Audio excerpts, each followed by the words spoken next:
One of the exciting uses of O2O is to help people find local discounts. So for example, if it's Sunday afternoon and you and your friends are just bored, well, let's see if we can find an O2O app that can find you something fun to do on discount. Let me show you Nuomi, which is one of the three leading local discount apps. So let's see, first of these buttons, if you're hungry and you want to find food, then this brings up the local deals. This first one says you can buy for 88 renminbi, a coupon that pays for 100 renminbi worth of food.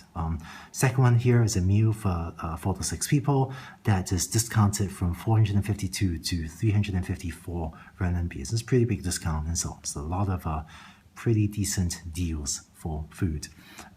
Let's see, what else can you do? Here's part of the app for finding movie tickets. So movie tickets in China often cost maybe around 50 to 100 renminbi.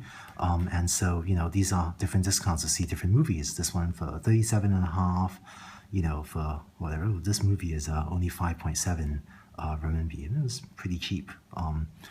Let's see, let's look at just one more. So KTV is karaoke. And so popular entertainment in China is to reserve a small room where you and your friends can go and sing karaoke. And it looks like this one discounted from normally 89 down to 9.4 renminbi. So, you can buy this coupon and then you and your friends can go at the valid times to go and sing karaoke together.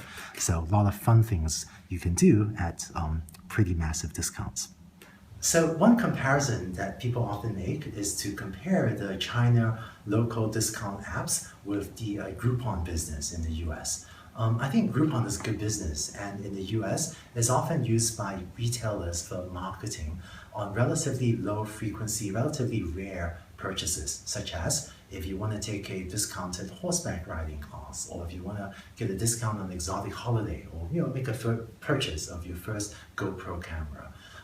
Not all of Groupon is like this. There are some slightly higher frequency things on Groupon as well, but a lot of Groupon is focused on important low frequency purchases. In contrast, Nuomi and the apps like Nuomi in China have had an emphasis on more high frequency transactions, such as going out to eat or watching a movie or going out for karaoke, kind of things that you do every day like eating, or things that you do maybe every few weeks like going out for entertainment.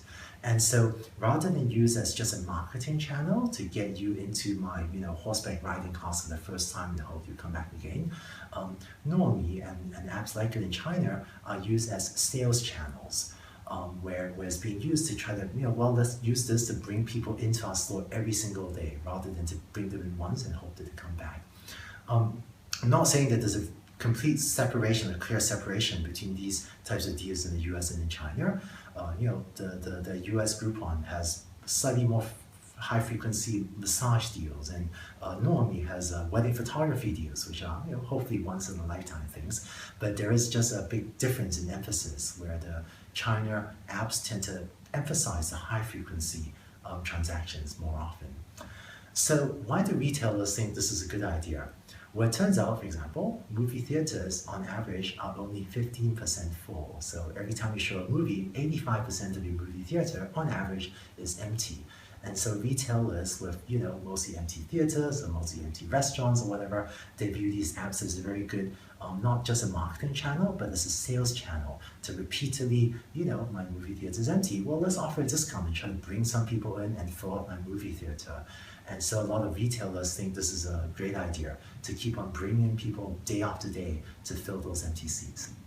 So that's the China's local discount app ecosystem. In the next and final video, we just wrap up on all the things that we talked about in the sequence of videos.